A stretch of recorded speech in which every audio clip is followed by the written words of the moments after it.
In today's episode, we're going to be talking about recovery gear, the pros and cons of synthetic winch line versus steel cable, different types of tow straps, shackles, from this size to extremely large to 90-ton rated, from tow straps from 30,000 to 35 metric tons, snatch blocks, different hook types, different uses for chain, stuff like that.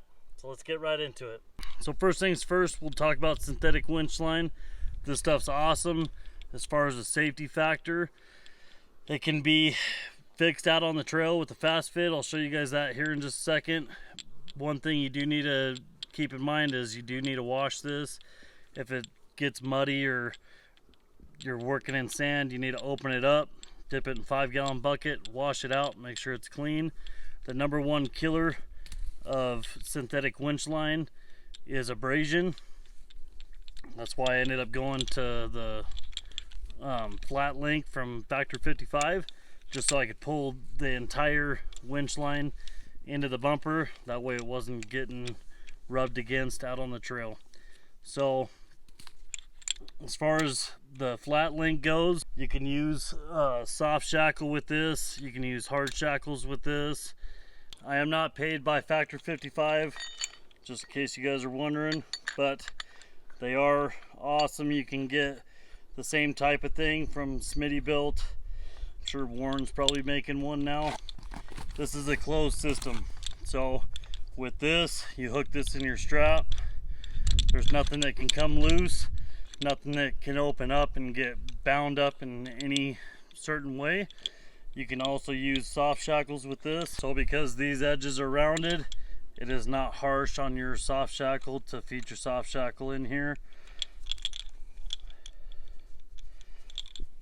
Run it through like that. Come on, baby. Okay, so now you have a soft shackle with your flat link. There's different uses for soft shackles. I mean, these are kind of new to the industry, but they do have their uses, and they are pretty awesome compared to a hard shackle. I know everybody has problems with these because they fly through the air like a cannonball, but same thing goes. If your soft shackle rips, this flat link becomes a projectile just the same. It is a little bit lighter than a hard shackle, but it will fly through the air. Just if you look at this point right here, this point is best suited for a hard shackle. You want to put a hard shackle through here. This has very sharp edges. If you did run your soft shackle through there and start pulling on this, it's gonna cut right through the soft shackle and do you no good.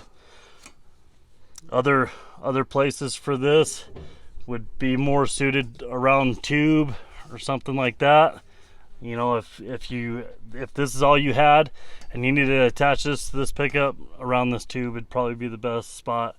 Or run your hard shackle in through the point like this, and then run your soft shackle through that. When you hook up to your tree saver, tow strap, mine doubles as a tow strap.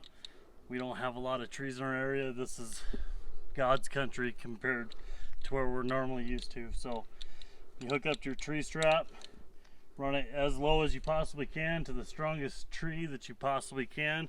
Make sure that it's still alive. Hook up your shackle to your flat link. Keep your hands clear. That is one of the safest systems that you can possibly get. So I'll show you why I chose not to keep my hook on here. So let's say this hook under slack, you know, like you're pulling forward, the vehicle's constantly doing this.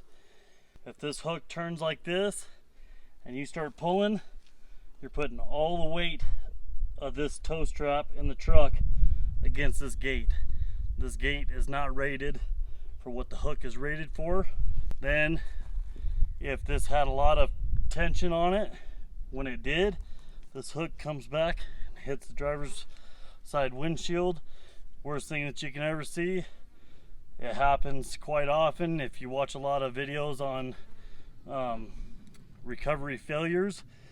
For some reason, anything that comes back, it seems to find its way right towards the driver's side. So anybody, when you're out winching, you need to make sure that everybody that is not part of the recovery is at least the length of whatever recovery gear you're using.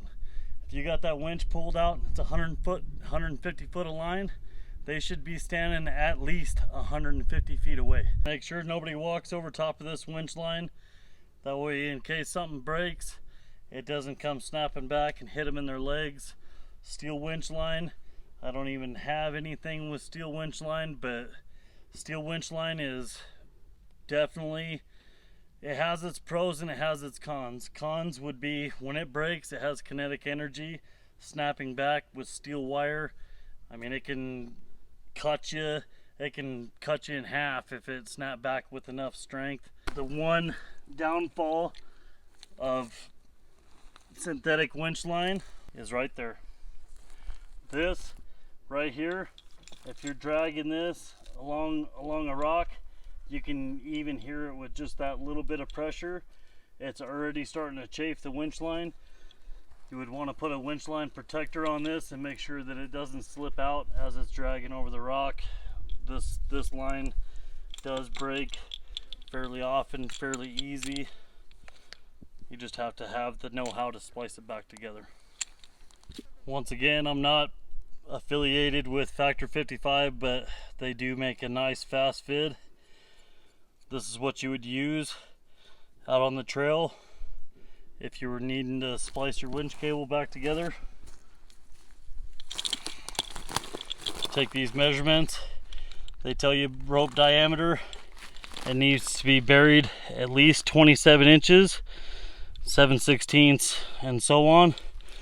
So how you do that, you open this up, you weave this through like this, blah blah blah, hook up your winch line, run it through X amount of times, and then you actually take this and run it down inside the core at least 27 inches. Then you puncture it back through, tighten up the cable, it chokes it down and makes this section right here. So you build an eye out of it pretty much out on the trail.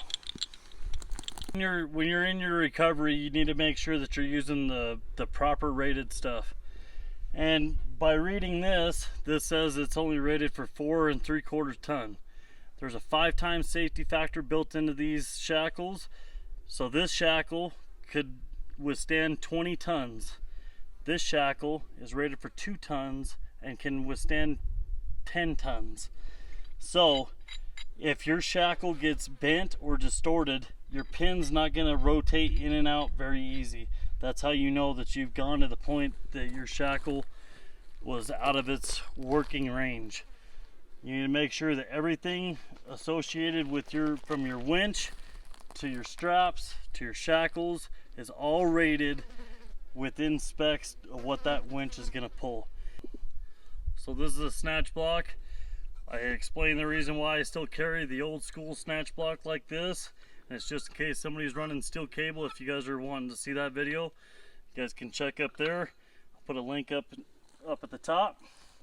So with this snatch block, how sharp that is, this is a no-go. There was a video just not too long ago of a guy winching just like this. This was connected to his tree saver, whatever. It cuts through this synthetic shackle like butter. This, along with all the winch cable, comes snapping back, contacts the driver's side window. It's not good, okay?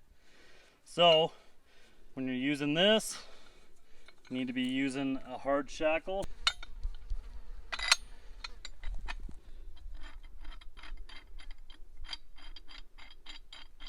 Like butter. Rigged up like this. This allows this snatch block to self-center itself. No matter what, it's going to self-center itself in here. These shackles are to be pulled like this. They're not to be pulled like this. This right here, I would leave that to your strap. Make sure when you hook these up, you don't tighten them all the way up. Rotate it out a quarter of a turn. That's going to allow anything that tightens up on this, it's not going to be so tight at the end that you need a wrench and or cut it off.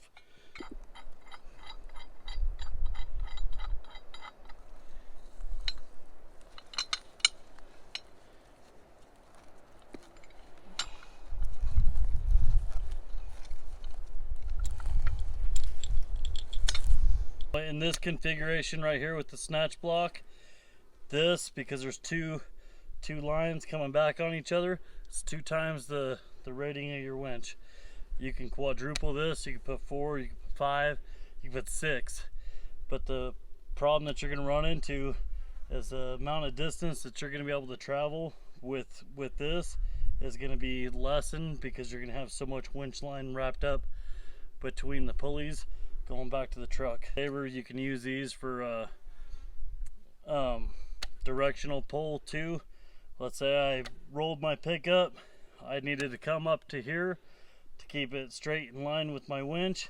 That way it's not pulling 90 degrees on my winch, and then run it back, run it here, run it back over to a tree over there, and then run it to my rock slider over there. That'll give me a change in direction to my rock slider. I could roll myself back over with that without having another vehicle. There is no better option than to have another vehicle out on the trail with you, you know, for doing stuff like that. Your battery is only going to be able to withstand your winch for so long. Even with, you know, an Odyssey battery or Optima battery, you're still going to be pulling real hard on your winch. Make sure that you guys know that before you get into it. Make sure your truck's always running when you're winching. Like if I was winching right now, my truck could be running.